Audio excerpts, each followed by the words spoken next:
So hello students, welcome back to our channel Mathematica. So in previous lecture we have studied about polynomials in one variables and what is variable, what are terms, what are coefficients. So in second part we will study about monomials, binomials, trinomials and degree of the polynomial. So first point here given that a polynomial can have any finite number of terms. एक polynomial में कितने भी finite number of terms हो सकते हैं, जैसे कि आपको एग्जांपल में रखा है x की पावर 150 प्लस x की power 149 and so on is a polynomial with 151 terms. इसमें आप इस पॉलिनोमियल में आपके कितने टर्म्स है? 151 terms. Next point we have given that what are monomials. So a polynomial of one term. अगर किसी polynomial में एक टर्म है तो उसे कहेंगे monomials. किसी polynomial में अगर आपके दो टर्म्स हैं तो उसे कहेंगे binomials. किसी polynomial में आपके तीन टर्म्स हैं तो उसे कहेंगे trinomials. अगर आप वर्ड से समझे, मोनो मतलब एक, बाइनो मतलब दो, ट्राइनो मतलब तीन. एग्जाम्पल में आप देखिए मोनोमियल्स के एग्जाम्पल में 2x एक ही टर्म है तो मोनोमियल, 2 एक टर्म है मोनोमियल, 5x³ एक टर्म है यही monomial and so on. Second example में आप देखेंगे बाइनोमियल्स के x + 1 x² minus x, y की पावर 9 + 1 u की पावर 15 माइनस u की पावर स्क्वायर.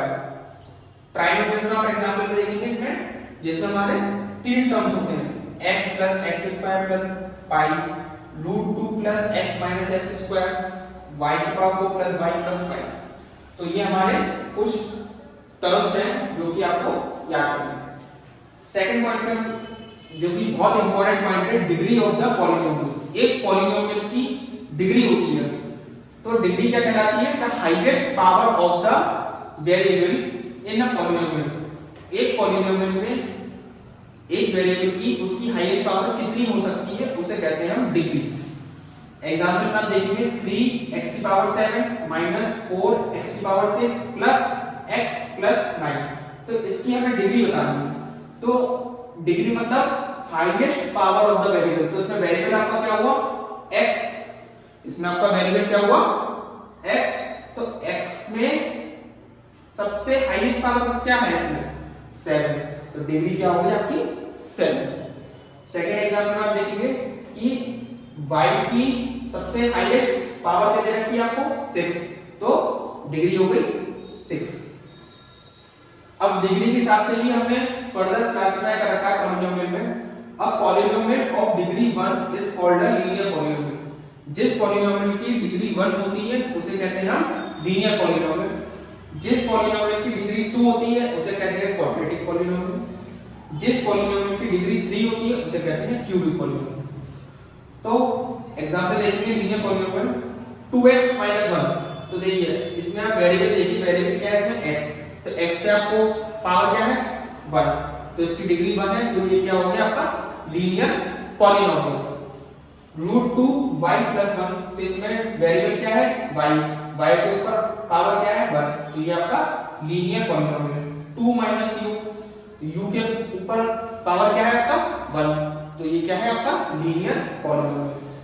नेक्स्ट एग्जांपल में आते हैं क्वाड्रेटिक पॉलिनोमियल जिसकी डिग्री 2 होती है, यानी कि जिस वेरिएबल के ऊपर स्क्वायर लगा हो वो आता है क्वाड्रेटिक पॉलिनोमियल में.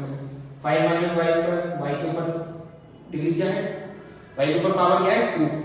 4y + 5y². तो इसमें y के ऊपर पावर 1 है, इसमें y के ऊपर पावर 2 है. तो इसकी डिग्री क्या हो गई? जिस वेरिएबल के ऊपर हाईएस्ट पावर होती है वही आपकी डिग्री होती है. तो इसकी डिग्री होगी 2, इसकी डिग्री होगी 2. ऐसी क्यूबिक पॉलिनोमियल की डिग्री क्या आएगी? 3. तो इसमें क्या कर सकते हैं? 4x की पावर क्यूब 2x की पावर क्यूब प्लस 1. तो इसमें क्या हो गया? डिग्री क्या होगी इसकी? 3. 5x³ plus x². Cubic polynomial जो भी होता है तो उसमें हम मैक्सिमम नंबर ऑफ टर्म्स कितने ले सकते हैं? 4. जैसे कि आप एग्जांपल में देखिए 2x³ + 4x² + 6x + 7, इससे ज्यादा हम इसमें टर्म्स ले सकते हैं। क्वाड्रेटिक पॉलीनोमियल में मैक्सिमम नंबर ऑफ टर्म्स हम 3 लिख सकते हैं, लीनियर पॉलीनोमियल में मैक्सिमम नंबर ऑफ टर्म्स 2 लिख सकते हैं। तो ये आपकी हो गई degree of the polynomial. Next point is a polynomial in one variable x of a degree n is an expression of the form. अगर इन जनरल अगर हम पॉलीनोमियल को एक जनरल फॉर्म में लिखेंगे तो हम इस फॉर्म में लिखेंगे an x की power n plus an minus 1 x की power n minus 1 plus del dash plus an a1 x plus a0, जिसमें a0 a1 a2 an जो है कांस्टेंट्स है और an जो फर्स्ट टर्म है वो 0 नहीं होगा।